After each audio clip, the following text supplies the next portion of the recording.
నమస్తే, welcome to NSTV news. నేను మౌనిక. బులెటిన్ల ముందుగా హెడ్లైన్స్ చూద్దాం.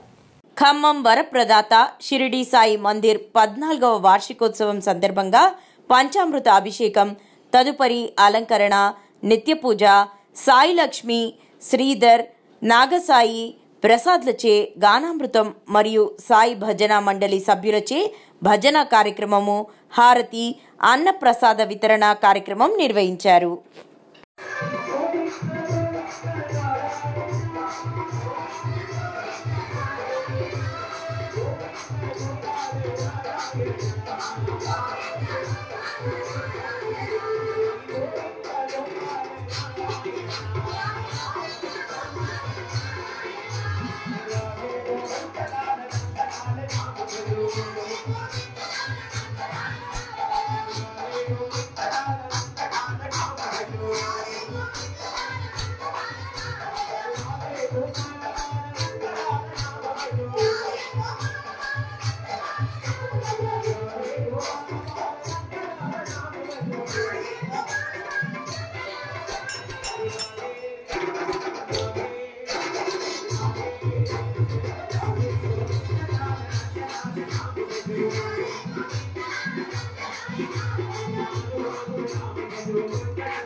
ఇప్పుడు